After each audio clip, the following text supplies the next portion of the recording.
En el corazón de Madrid, donde el murmullo de la historia se entrelaza con el pulso de la modernidad, dos mundos conviven sin tocarse.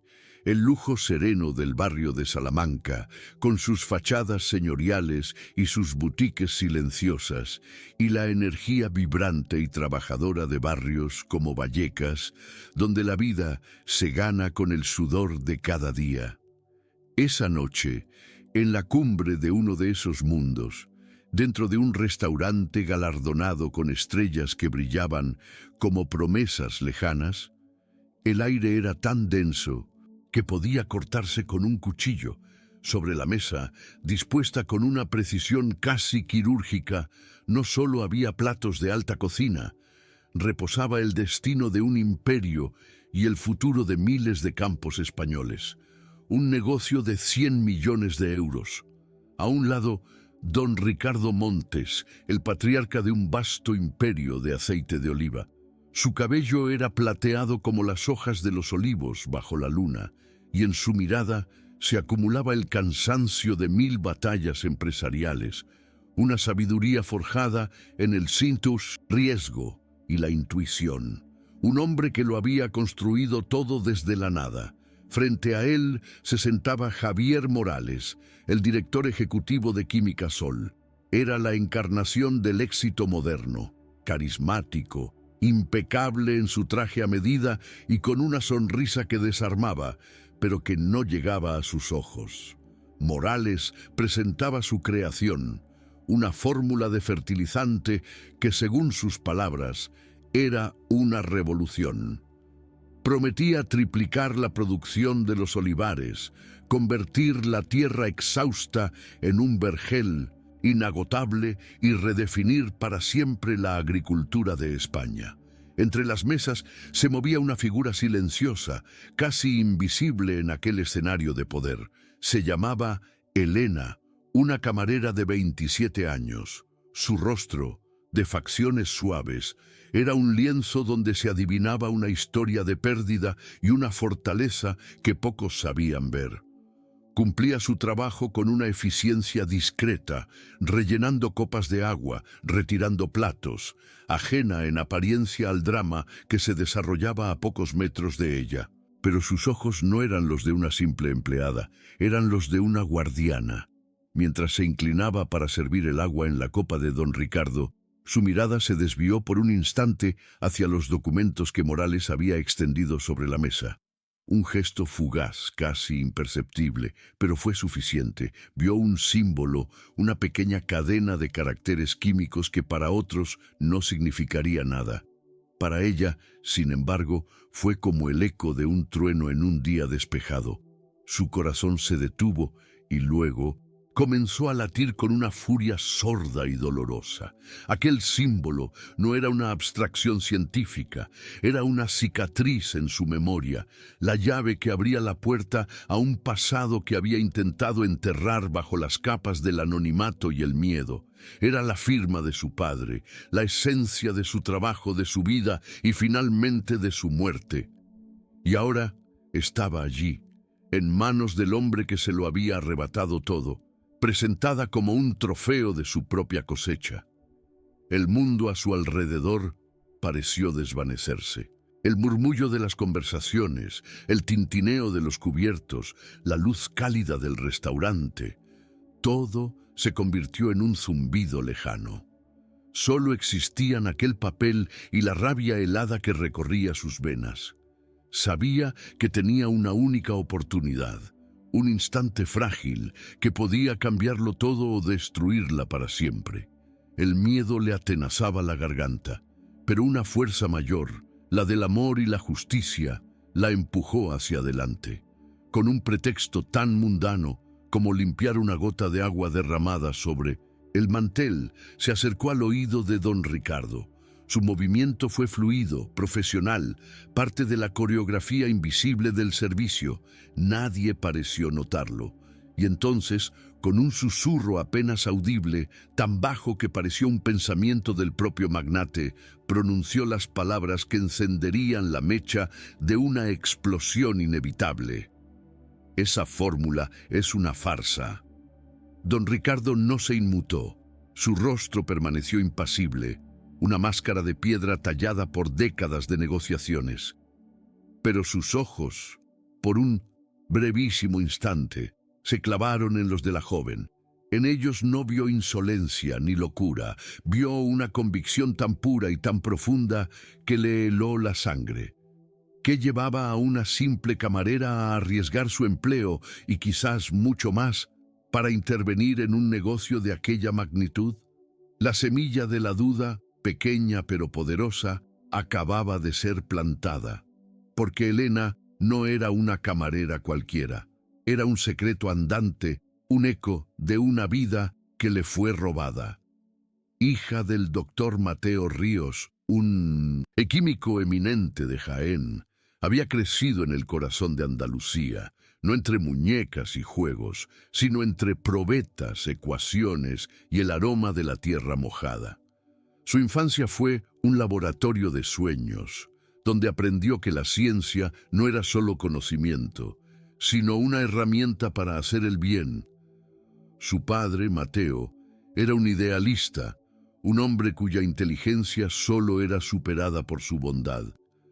Soñaba con usar su genio para ayudar a la gente del campo, a los agricultores que luchaban cada día contra la sequía y la incertidumbre. Y lo había conseguido. Después de años de trabajo incansable, desarrolló una fórmula orgánica, sostenible, un pequeño milagro que nutría la tierra en lugar de envenenarla, respetando los ciclos de la naturaleza. Era su obra maestra, su legado para el mundo. Y a su lado, como una sombra que aprendía cada uno de sus movimientos, estaba Javier Morales. En aquel entonces era un joven asistente, ambicioso y lleno de halagos, el pupilo predilecto del doctor Ríos. Mateo le abrió las puertas de su laboratorio y de su confianza, viéndole como el hijo que nunca tuvo, el continuador de su obra. No podía imaginar la oscuridad que anidaba en el corazón de aquel joven. La traición llegó de forma abrupta y violenta. Una tarde, una discusión acalorada resonó en las paredes del laboratorio.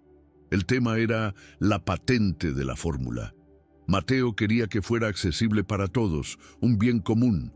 Morales, en cambio, veía en ella un pasaporte hacia la riqueza y el poder sin límites. Pocas horas después, un supuesto accidente, una explosión fortuita, se cobró la vida del doctor Ríos. Cuando el humo se disipó, Morales había desaparecido. Con él se esfumaron todos los cuadernos de investigación, cada prueba, cada anotación, todo el trabajo de una vida. Elena, con el corazón roto por el dolor y el alma helada por el miedo, recibió amenazas veladas, advertencias anónimas que le dejaron claro que sabía demasiado. Tuvo que huir, dejar atrás su hogar, su nombre, su identidad. Se refugió en el anonimato de la gran ciudad, convirtiéndose en una más entre millones, una camarera silenciosa en un restaurante de lujo. Pero nunca olvidó, la fórmula de su padre no estaba solo en los cuadernos robados. Estaba grabada a fuego en su memoria. Cada componente, cada paso del proceso era su herencia, el tesoro más preciado que guardaba y el arma que algún día usaría para hacer justicia. Su susurro en el restaurante no era solo un acto para impedir una estafa. Era el primer paso para vengar la muerte de su padre y recuperar el legado que le pertenecía por derecho. Era la voz de un fantasma que volvía para reclamar lo que era suyo, para desenmascarar al ladrón y al asesino que se sentaba a la mesa vestido de visionario. El conflicto que se desató en aquel instante fue una carrera desesperada contra el tiempo. Para don Ricardo, la duda se convirtió en un dilema torturador. Su instinto, ese faro que le había guiado toda su vida, le decía que había verdad en los ojos de aquella, joven. Pero la lógica, la presión de sus inversores y la insistencia de su propio hijo le empujaban a cerrar el trato, a asegurar el futuro de su compañía. ¿Debía confiar en una completa desconocida o en el hombre que prometía multiplicar su fortuna? Para Elena, el riesgo era absoluto. Si Morales descubría quién era realmente, no dudaría en silenciarla para siempre, con la misma frialdad con la que se deshizo de su padre. Cada minuto que pasaba era un paso más cerca del abismo. No solo luchaba por su vida, sino por algo mucho más grande. Luchaba por el honor de su padre y por el destino de miles de agricultores que serían engañados y, a la larga, arruinados, porque la fórmula que Morales presentaba era una versión corrupta y peligrosa del original. Un atajo químico que prometía resultados rápidos, pero que a largo plazo era un veneno. Un veneno que esterilizaría la tierra, que secaría los olivos centenarios y convertiría los campos fértiles de España en un desierto estéril. Lo que estaba en juego no era solo dinero, era el alma de la tierra. La situación se complicaba aún más por una dolorosa subtrama familiar. El propio hijo de Ricardo, un joven ambicioso y deseoso de demostrar su valía, trabajaba para Morales. Era él quien más presionaba a su padre para que firmara el acuerdo, ciego a la verdad, deslumbrado por las promesas de éxito rápido. Esto creaba una fisura en el corazón de la familia Montes, un conflicto que obligaría a don Ricardo a elegir entre la lealtad a su sangre y la lealtad a sus principios. Javier Morales, por su parte, era el depredador perfecto del mundo de los negocios, encantador en la superficie, pero implacable y vacío de escrúpulos por dentro. Para él, los fines siempre justificaban los medios. Creía firmemente que la fórmula robada era su legítima conquista, un trofeo ganado por su astucia y su audacia. El doctor Ríos no era más que un obstáculo sentimental en su camino hacia la cima. Su motivación iba más allá del dinero. Anhelaba borrar por completo la memoria de su mentor y erigirse él mismo como un genio visionario, un titán de la industria. No toleraría que nada ni nadie se interpusiera en su camino. Utilizaba una red de contactos corruptos y matones a sueldo para intimidar, para silenciar y, si era necesario, para eliminar cualquier amenaza. Para él, Elena no era solo un peligro para su negocio. Era la personificación de su crimen, un fantasma de un pasado que creía haber enterrado bajo tierra andaluza.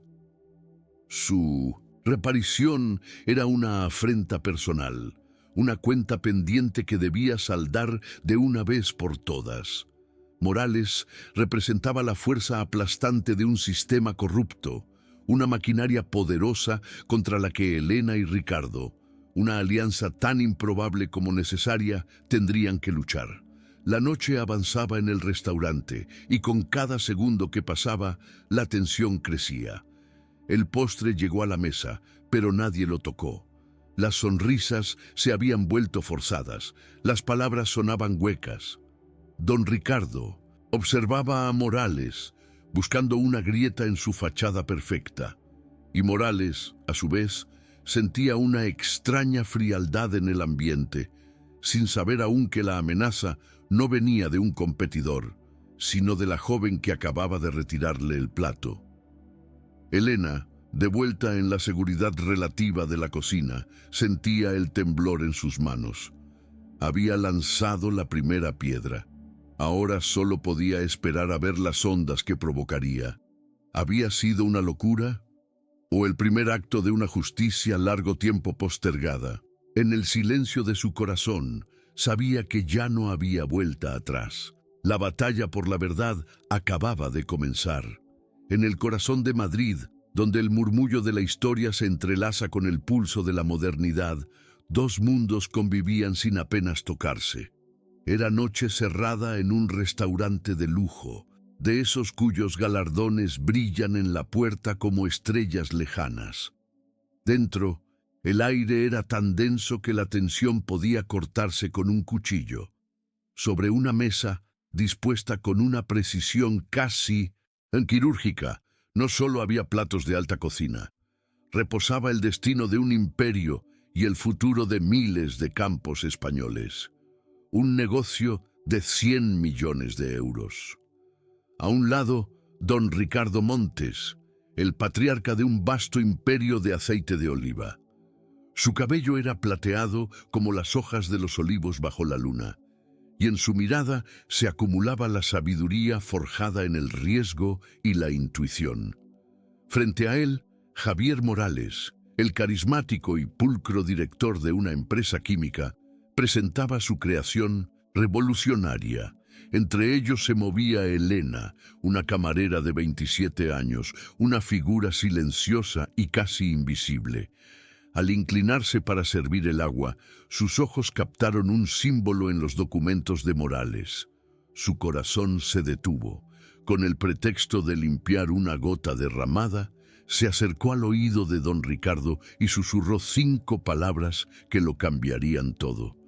Esa fórmula es una farsa, que lleva a una simple empleada a arriesgar su sustento y quizás mucho más, para intervenir en un acuerdo de semejante magnitud. Don Ricardo no se inmutó, su rostro permaneció impasible, una máscara de piedra tallada por décadas de negociaciones, pero sus ojos, por un brevísimo instante, buscaron los de la joven. En ellos no vio insolencia ni locura, vio una convicción tan pura y tan profunda que le heló la sangre. La semilla de la duda, pequeña pero poderosa, acababa de ser plantada en la mente de un hombre que había construido su fortuna confiando precisamente en eso, en su instinto. Don Ricardo Montes no era un empresario corriente, era un hombre de la tierra, nacido entre los olivares centenarios de Jaén, cuyo olor todavía impregnaba sus recuerdos más queridos. Había levantado su imperio con sus propias manos, comprendiendo los ciclos de la naturaleza, el lenguaje del sol y del viento. Conocía el valor del trabajo honesto y el peso de la palabra dada. Por eso, aunque la oferta de Morales era deslumbrante, algo en la calculada perfección de aquel hombre le generaba una sutil desconfianza, un eco de advertencia que no sabía cómo interpretar hasta ese momento. Javier Morales, en cambio, era la encarnación del éxito moderno, impecable en su traje a medida, con una sonrisa que desarmaba pero que no llegaba a sus ojos. Hablaba de triplicar la producción, de convertir la tierra exhausta en un vergel inagotable, de redefinir para siempre la agricultura de España. Sus palabras eran como música para los oídos de los inversores, promesas de una riqueza rápida y sin precedentes, pero para quienes saben escuchar el silencio entre las palabras, su discurso carecía de alma, de ese respeto por la tierra que solo tienen quienes han hundido las manos en ella. Porque Elena no era una camarera cualquiera, era un secreto andante, un eco de una vida que le fue robada. Su verdadero nombre era Elena Ríos, hija del doctor Mateo Ríos, un químico eminente, un hombre cuya inteligencia solo era superada por su bondad. No había crecido entre muñecas y juegos, sino entre probetas, ecuaciones y el aroma del campo andaluz. Su infancia fue un laboratorio de sueños, donde su padre le enseñó que la ciencia no era solo conocimiento, sino una herramienta para cuidar del mundo, no para exprimirlo. Mateo Ríos era un idealista. Soñaba con usar su genio para ayudar a la gente del campo, a los agricultores que luchaban cada día contra la sequía y la incertidumbre. Y lo había conseguido. Tras años de trabajo incansable, desarrolló una fórmula orgánica, sostenible, un pequeño milagro que nutría la tierra en lugar de envenenarla.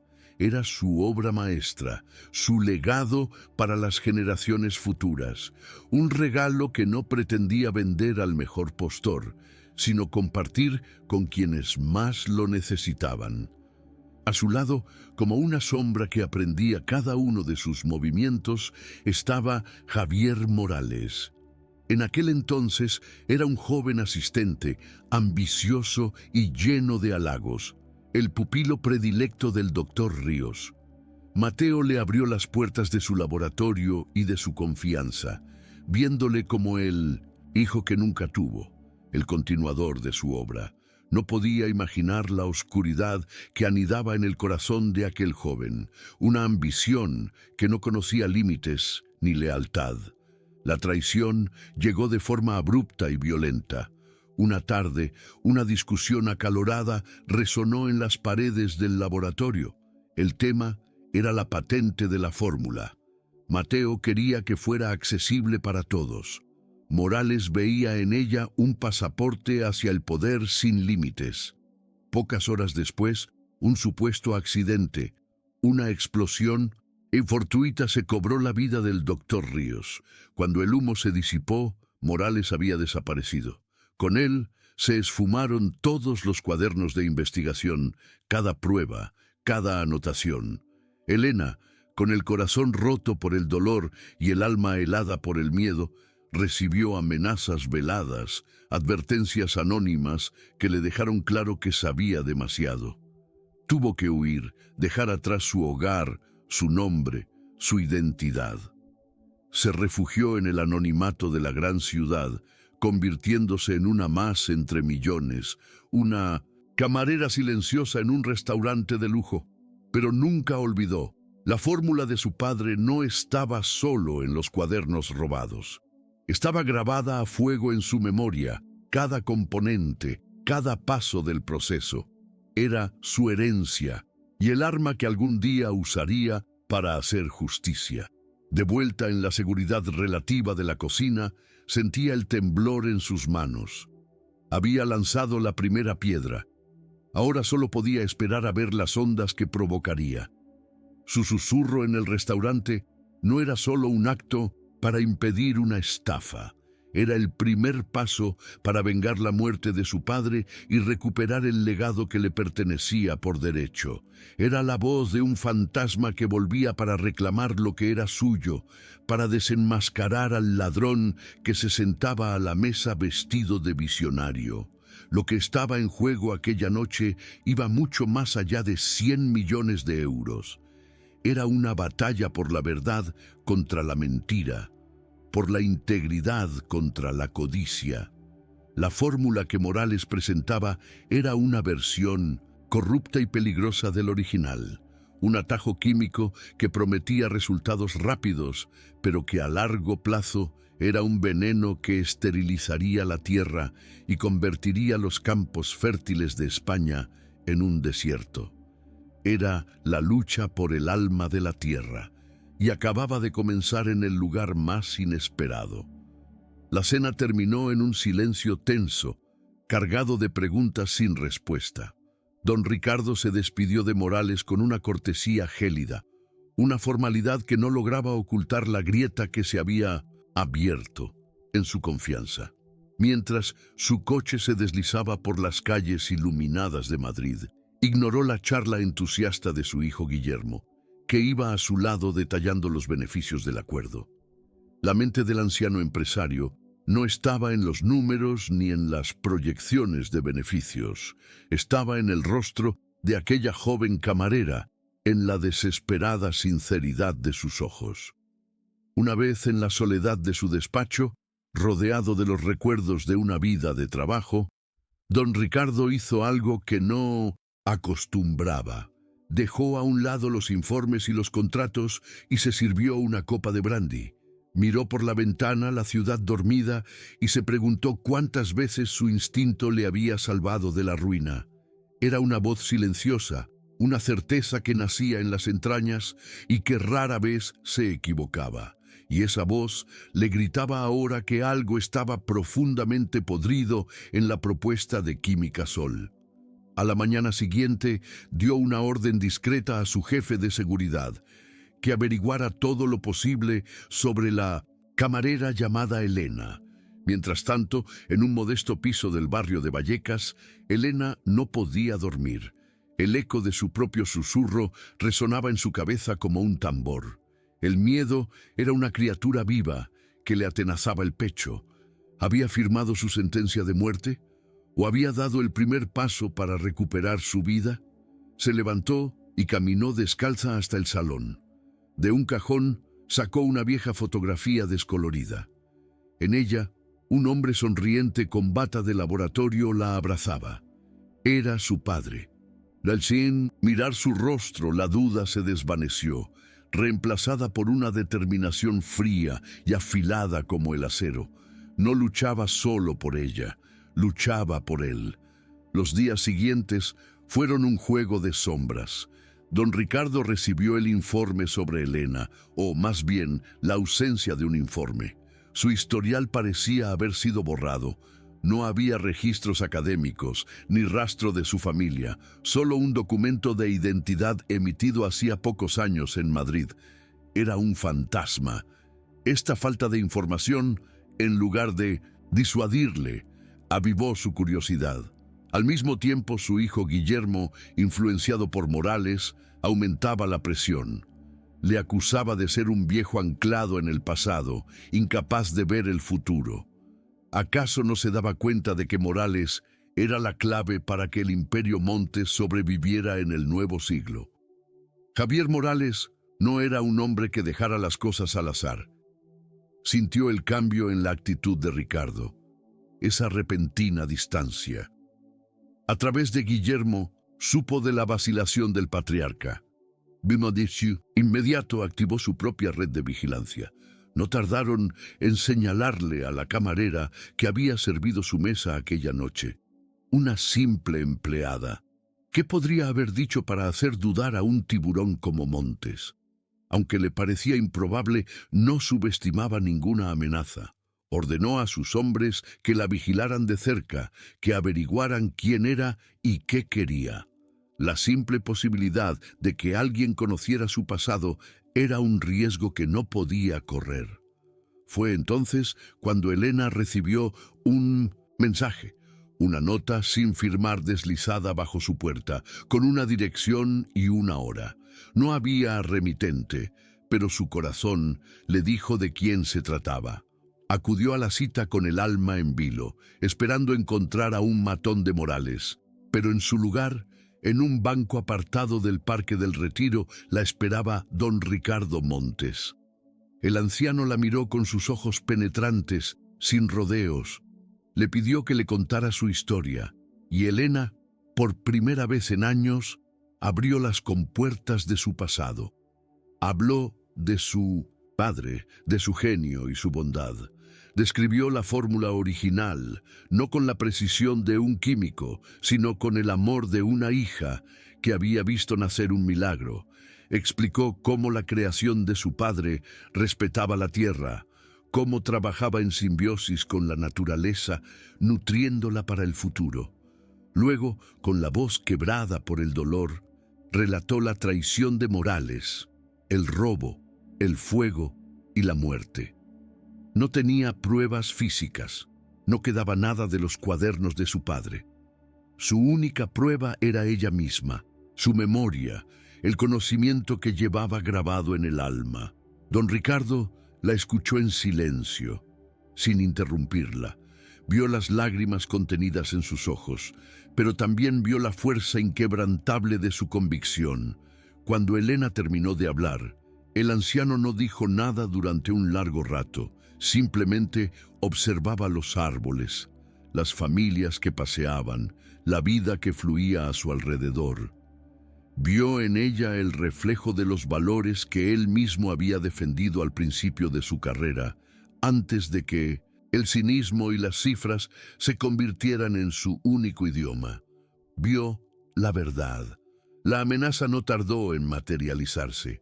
Una noche, al volver a casa, Elena encontró la puerta de su piso forzada. No habían robado nada de valor. Solo un objeto había sido movido. Sobre su almohada descansaba una única aceituna negra, seca y marchita. Era un mensaje claro y aterrador. Sabían quién era, conocían su conexión con los olivos y le advertían del destino que le esperaba si seguía adelante. El miedo volvió a paralizarla, pero esta vez fue diferente. Ya no estaba sola. Al día siguiente llamó a don Ricardo y le contó lo sucedido. Aquella fue la prueba definitiva que el empresario necesitaba. La violencia sutil, la intimidación mafiosa, era el sello de un hombre como Morales. Tomó una decisión que cambiaría el curso de sus vidas. Puso a Elena bajo su protección, la trasladó a un lugar seguro y puso a su disposición todos sus recursos. La batalla ya no era solo por un contrato, se había convertido en una cruzada por la justicia. Comenzaron a trabajar en secreto. Ricardo, usando su vasta red de contactos, empezó a investigar el pasado de Morales, buscando grietas, antiguos socios descontentos, cualquier cosa que pudiera corroborar la historia de Elena. Mientras, en un pequeño laboratorio privado de un viejo amigo de confianza de Ricardo, Elena empezó el arduo trabajo de reconstruir la fórmula de su padre de memoria. Era un proceso lento y doloroso, cada ecuación era un recuerdo, cada compuesto una caricia de la memoria de su padre. Descubrieron que la tarea era más difícil de lo que pensaban. Morales había sido meticuloso borrando sus huellas. Sin embargo, encontraron algo.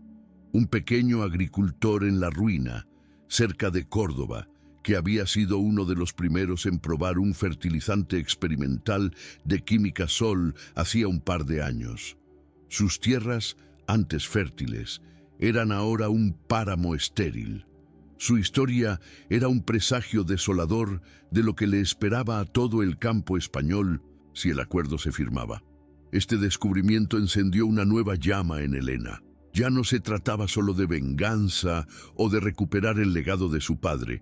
Se trataba de proteger a miles de familias como aquella, de salvar la tierra que su padre tanto había amado. El dolor de su pérdida se transformó en un motor de lucha. Dejó de ser la joven asustada que se escondía en las sombras y se convirtió en la heredera de la misión de su padre, una guardiana de su sueño. Una tarde, mientras observaba a través del microscopio cómo una muestra de tierra reaccionaba a la fórmula corrupta de Morales, Elena vio con claridad el camino a seguir.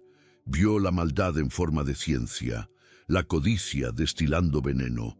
Y en ese instante se sintió más fuerte que nunca. Ya no era una víctima huyendo de su pasado, sino una mujer que se alzaba para construir un futuro más justo. Había encontrado su propósito en medio del caos, una luz en la más profunda oscuridad. Historias como esta nos recuerdan la fuerza que reside en nosotros, mismo cuando no la vemos. Si este mensaje resuena contigo y crees que puede inspirar a otros, te invitamos a suscribirte al canal para ayudarnos a seguir sembrando esperanza. El Palacio de Congresos de Madrid era un templo erigido al éxito. Mármol pulido reflejaba las luces de los focos y el aire vibraba con el murmullo expectante de la prensa y la élite empresarial de España. En el escenario, bajo un inmenso logotipo de Química Sol, Javier Morales sonreía. Sostenía la pluma sobre el contrato, un gesto ensayado 1000 veces frente al espejo. Era la culminación de su vida, el momento en que el fantasma de Mateo Ríos sería enterrado para siempre bajo una montaña de euros y poder. Saboreaba el silencio, el instante previo a la gloria. Pero el silencio se rompió. No con un aplauso, sino con una voz firme y clara que resonó desde el fondo de la sala. Un momento, por favor. Todas las cabezas se giraron.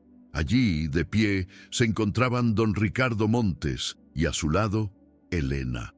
No parecían magnates ni heroínas, solo dos personas ancladas en una convicción inquebrantable, un faro de dignidad en medio de aquel océano de apariencias. La expresión de Morales se congeló, su sonrisa se convirtió en una mueca de incredulidad y rabia.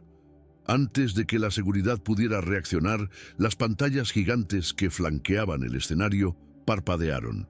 El logotipo de Química Sol se desvaneció, reemplazado por la imagen de un viejo cuaderno de anillas. En sus páginas amarillentas, una caligrafía elegante y apasionada trazaba ecuaciones y diagramas. La voz de Elena, amplificada por un micrófono que un técnico leal a Ricardo había activado, llenó la sala. No era la voz de una camarera, sino la de una guardiana del conocimiento. Esa, dijo, es la escritura de mi padre, el doctor Mateo Ríos, y esa es la fórmula que le robaron. La sala contuvo el aliento. Morales, desde el escenario, gritaba que era una farsa, un ataque de la competencia, pero sus palabras se perdían en la fascinación del público. En la pantalla las imágenes cambiaron. Ahora se mostraban análisis comparativos. A un lado, una muestra de tierra tratada con la fórmula original, un microcosmos vibrante de vida. Al otro, una tierra gris, inerte, envenenada por el producto de Morales. La evidencia era visual, brutalmente clara. No hacía falta ser un científico para entenderlo. Se estaba mostrando la vida contra la muerte.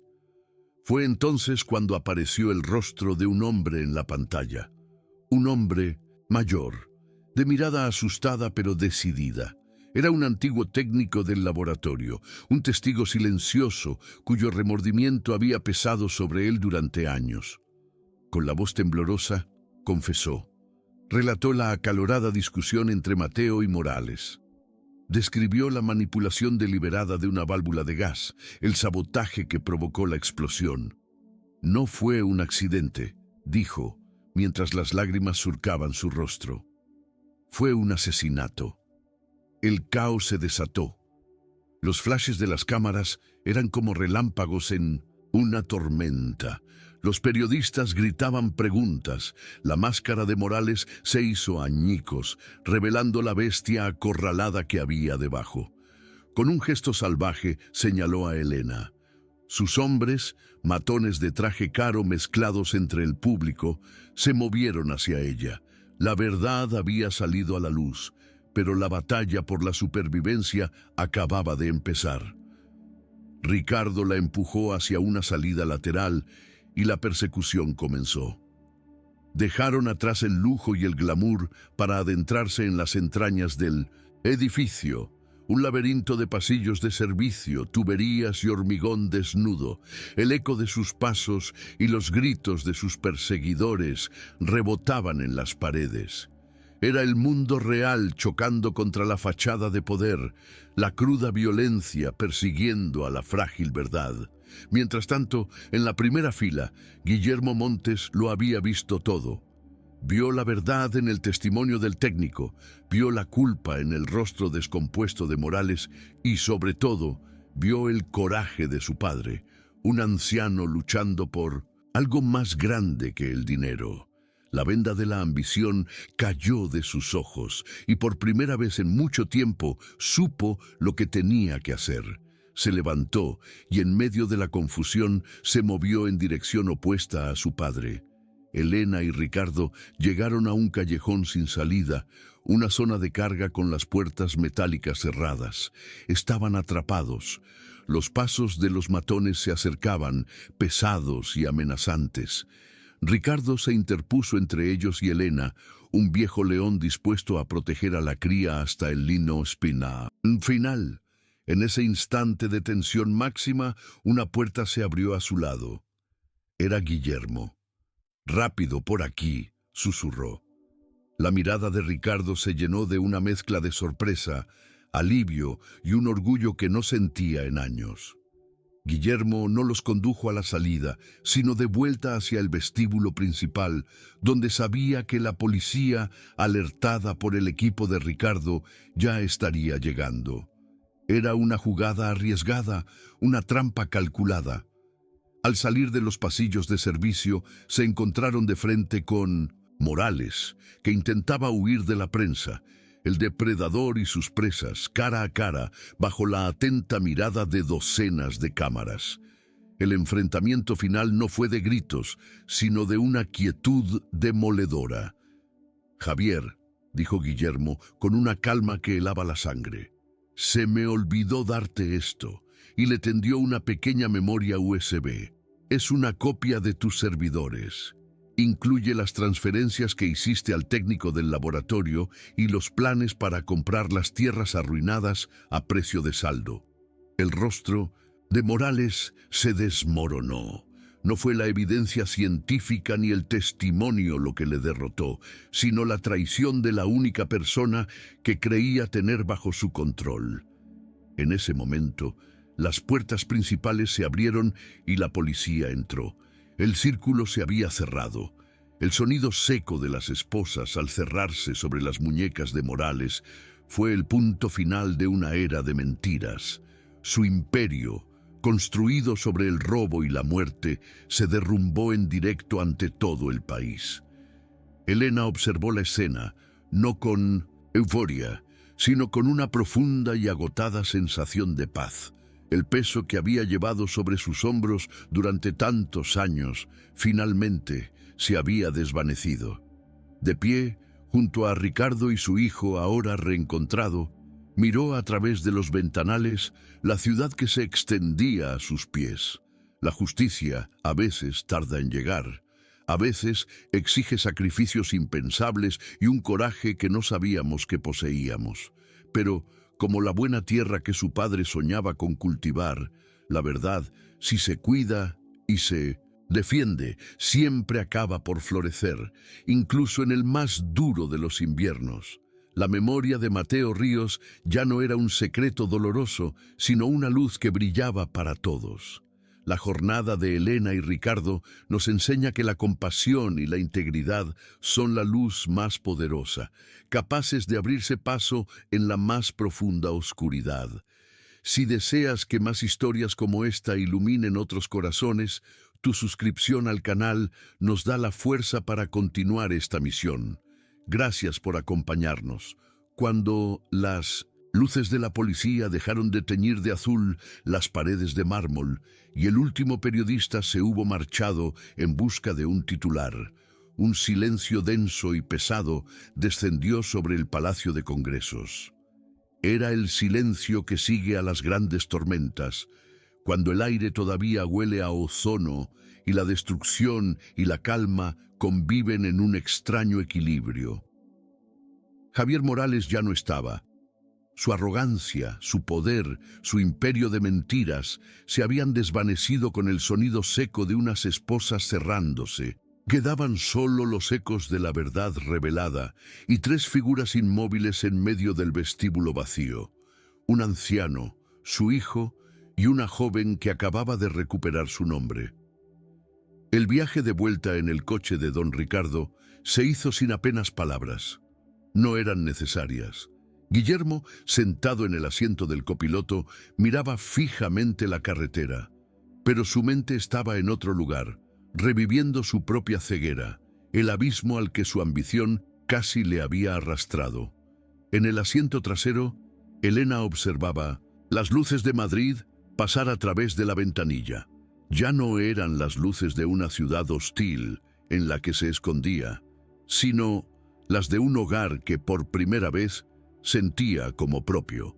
A su lado, don Ricardo no la miraba a ella, ni a su hijo. Su vista estaba perdida en el reflejo de su propio rostro en el cristal, el de un hombre que había estado a punto de cometer el mayor error de su vida y que había sido salvado por el coraje de una desconocida. Al llegar a la mansión de los Montes, Ricardo invitó a Elena a quedarse, no como una protegida, sino como una invitada de honor. Ella aceptó, agotada hasta los huesos, pero con una serenidad que no recordaba haber sentido nunca. Mientras subía la gran escalera de madera, Guillermo se detuvo frente a su padre. No hubo reproches ni discursos. El joven simplemente bajó la cabeza. «Lo siento, padre», susurró, y en esas dos palabras se contenía el peso de su arrepentimiento. Ricardo posó una mano en el hombro de su hijo, un gesto que valía más que 1000 perdones. «Has hecho lo correcto al final, Guillermo, y eso es lo que importa». La brecha entre ellos, cavada durante años por la ambición y la incomprensión, comenzaba a cerrarse.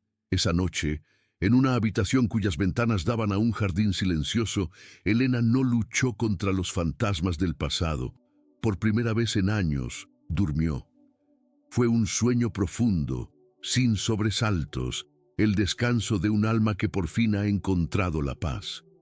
Al despertar con los primeros rayos de sol, sintió que el peso que había cargado sobre sus hombros, el dolor, el miedo, la sed de justicia, se había disuelto. No era una sensación de euforia, sino algo más hondo y tranquilo. Era la libertad. La libertad de ser simplemente Elena Ríos de nuevo. Los días que siguieron fueron un torbellino mediático. La historia del doctor Mateo Ríos y la traición de Javier Morales ocupaba las portadas de todos los periódicos y abría todos los informativos. El nombre de su padre ya no era un recuerdo susurrado en la soledad, sino un símbolo de integridad y genialidad. Los agricultores, las asociaciones ecologistas, incluso antiguos colegas que habían permanecido en silencio por miedo, alzaron la voz para honrar su memoria. La narrativa del visionario Morales se derrumbó, revelando al estafador y al asesino que se escondía detrás de la máscara del éxito. Don Ricardo, fiel a su palabra, movió todos los hilos a su alcance. No solo para asegurar que Morales y sus cómplices enfrentaran todo el peso de la ley, sino para empezar a reparar el daño. El primer paso fue un viaje de vuelta a la tierra. Acompañado por Elena y un arrepentido Guillermo, condujo hasta la pequeña explotación agrícola cerca de Córdoba, cuyas tierras habían sido devastadas por las pruebas del fertilizante tóxico. Se encontraron con un hombre roto, con la mirada vacía de quien lo ha perdido todo. Ricardo no le ofreció una indemnización fría y distante.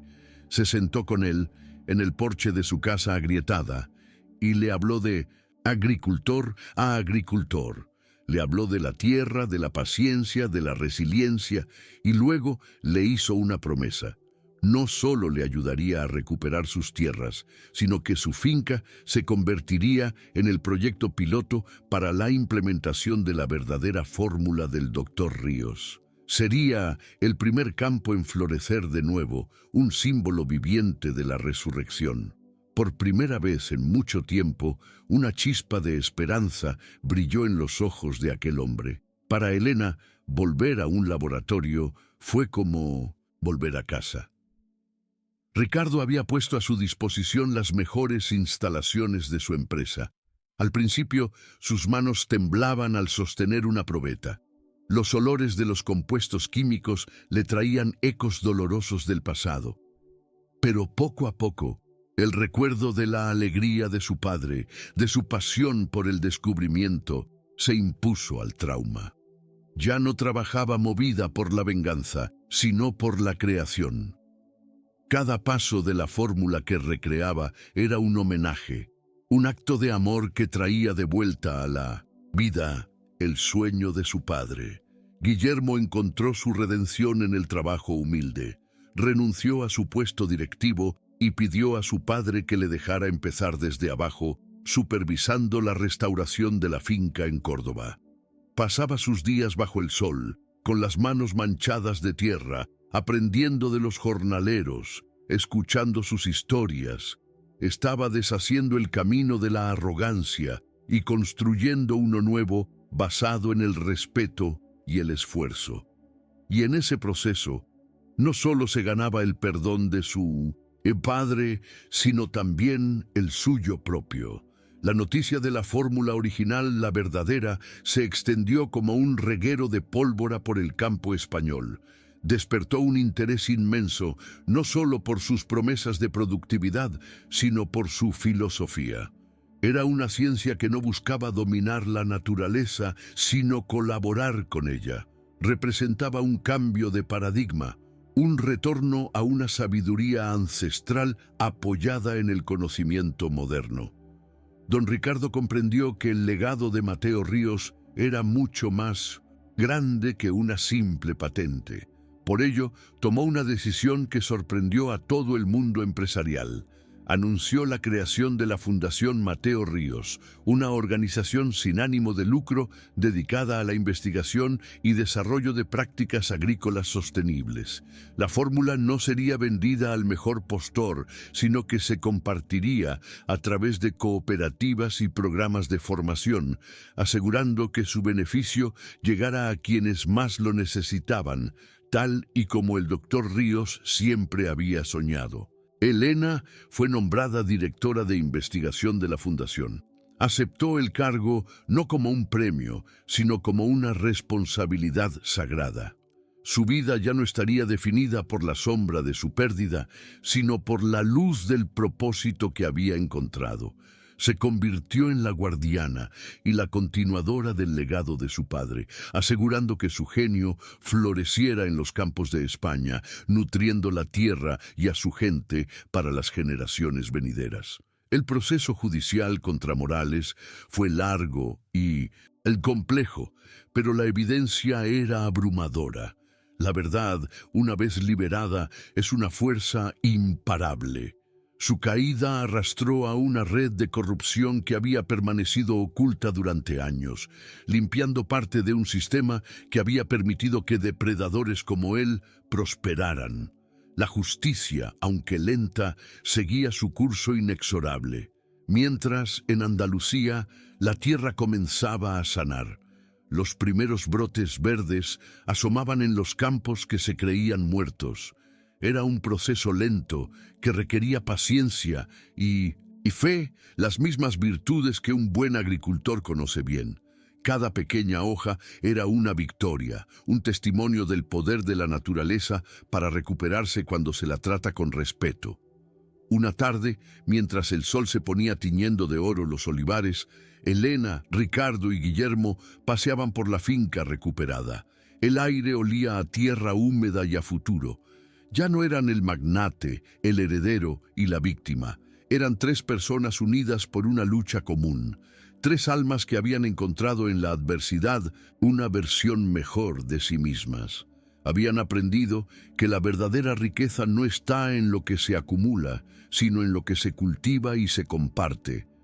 La batalla había terminado, pero la verdadera obra no había hecho más que empezar. La reconstrucción de la confianza, la sanación de la tierra, la construcción de un futuro más justo. Era un camino largo, pero ya no lo recorrían solos. La historia del doctor Ríos se había convertido en una leyenda, una semilla de esperanza plantada en el corazón de miles de personas, recordándoles que incluso la voz más pequeña, si habla con la fuerza de la verdad, puede cambiar el mundo. Cuando las luces de la policía dejaron de teñir de azul las paredes de mármol y el último periodista se hubo marchado en busca de un titular, un silencio denso y pesado descendió sobre el Palacio de Congresos. Era el silencio que sigue a las grandes tormentas, cuando el aire todavía huele a ozono y la destrucción y la calma conviven en un extraño equilibrio. Javier Morales ya no estaba. Su arrogancia, su poder, su imperio de mentiras se habían desvanecido con el sonido seco de unas esposas cerrándose. Quedaban solo los ecos de la verdad revelada y tres figuras inmóviles en medio del vestíbulo vacío. Un anciano, su hijo y una joven que acababa de recuperar su nombre. El viaje de vuelta en el coche de don Ricardo se hizo sin apenas palabras. No eran necesarias. Guillermo, sentado en el asiento del copiloto, miraba fijamente la carretera, pero su mente estaba en otro lugar, reviviendo su propia ceguera, el abismo al que su ambición casi le había arrastrado. En el asiento trasero, Elena observaba las luces de Madrid pasar a través de la ventanilla. Ya no eran las luces de una ciudad hostil en la que se escondía, sino las de un hogar que por primera vez sentía como propio. A su lado, don Ricardo no la miraba a ella, ni a su hijo. Su vista estaba perdida en el reflejo de su propio rostro en el cristal, el de un hombre que había estado a punto de cometer el mayor error de su vida y que había sido salvado por el coraje de una desconocida. Al llegar a la mansión de los Montes, Ricardo invitó a Elena a quedarse.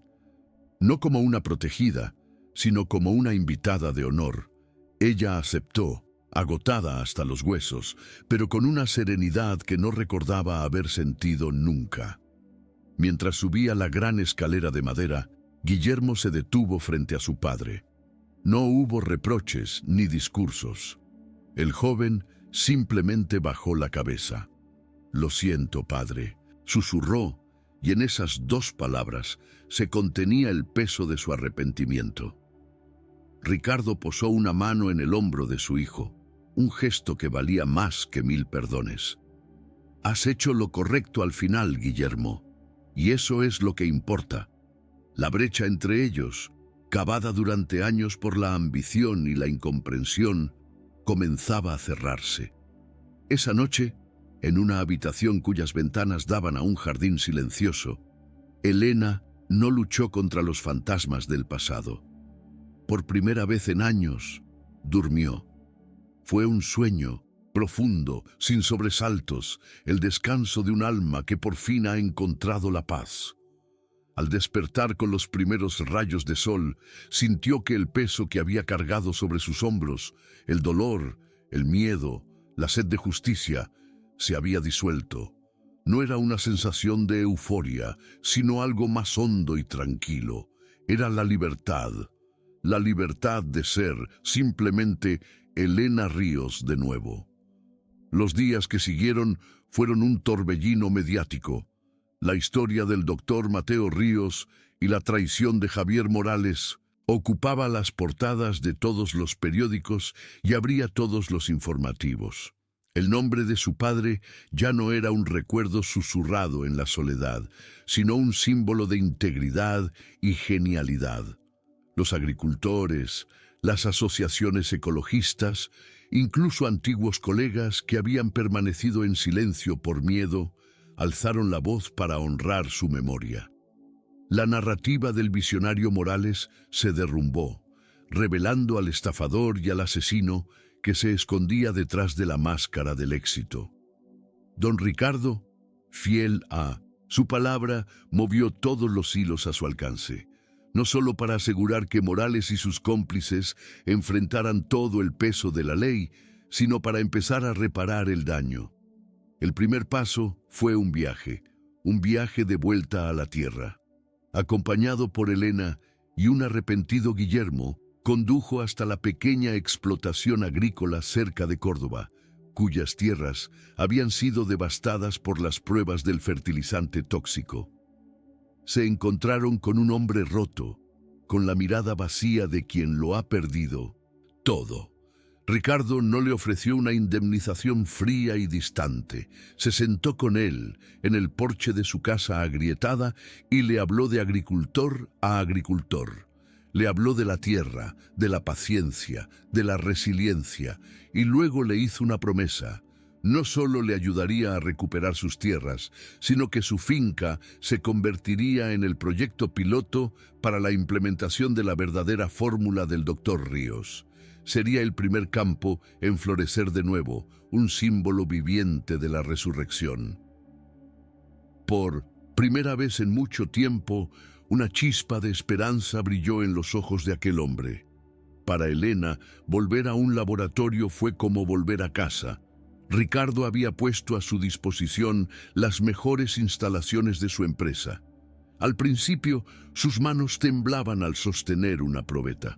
Los olores de los compuestos químicos le traían ecos dolorosos del pasado, pero poco a poco, el recuerdo de la alegría de su padre, de su pasión por el descubrimiento, se impuso al trauma.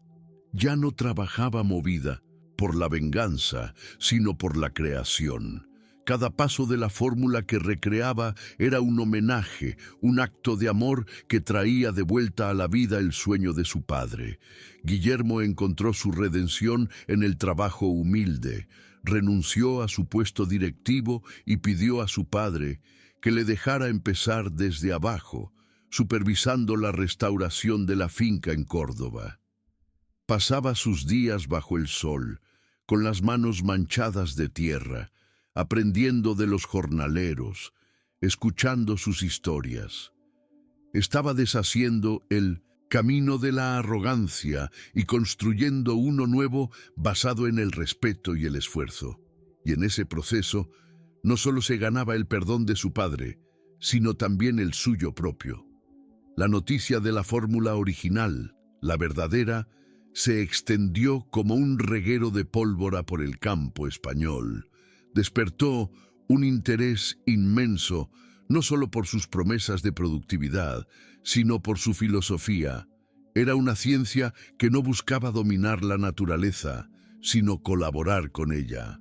Representaba un cambio de paradigma, un retorno a una sabiduría ancestral apoyada en el conocimiento moderno. Don Ricardo comprendió que el legado de Mateo Ríos era mucho más grande que una simple patente. Por ello, tomó una decisión que sorprendió a todo el mundo empresarial. Anunció la creación de la Fundación Mateo Ríos, una organización sin ánimo de lucro dedicada a la investigación y desarrollo de prácticas agrícolas sostenibles. La fórmula no sería vendida al mejor postor, sino que se compartiría a través de cooperativas y programas de formación, asegurando que su beneficio llegara a quienes más lo necesitaban, tal y como el doctor Ríos siempre había soñado. Elena fue nombrada directora de investigación de la fundación. Aceptó el cargo no como un premio, sino como una responsabilidad sagrada. Su vida ya no estaría definida por la sombra de su pérdida, sino por la luz del propósito que había encontrado. Se convirtió en la guardiana y la continuadora del legado de su padre, asegurando que su genio floreciera en los campos de España, nutriendo la tierra y a su gente para las generaciones venideras. El proceso judicial contra Morales fue largo y complejo, pero la evidencia era abrumadora. La verdad, una vez liberada, es una fuerza imparable. Su caída arrastró a una red de corrupción que había permanecido oculta durante años, limpiando parte de un sistema que había permitido que depredadores como él prosperaran. La justicia, aunque lenta, seguía su curso inexorable, mientras, en Andalucía, la tierra comenzaba a sanar. Los primeros brotes verdes asomaban en los campos que se creían muertos. Era un proceso lento, que requería paciencia y fe, las mismas virtudes que un buen agricultor conoce bien. Cada pequeña hoja era una victoria, un testimonio del poder de la naturaleza para recuperarse cuando se la trata con respeto. Una tarde, mientras el sol se ponía tiñendo de oro los olivares, Elena, Ricardo y Guillermo paseaban por la finca recuperada. El aire olía a tierra húmeda y a futuro. Ya no eran el magnate, el heredero y la víctima. Eran tres personas unidas por una lucha común, tres almas que habían encontrado en la adversidad una versión mejor de sí mismas. Habían aprendido que la verdadera riqueza no está en lo que se acumula, sino en lo que se cultiva y se comparte. La batalla había terminado, pero la verdadera obra no había hecho más que empezar. La reconstrucción de la confianza, la sanación de la tierra, la construcción de un futuro más justo. Era un camino largo, pero ya no lo recorrían solos.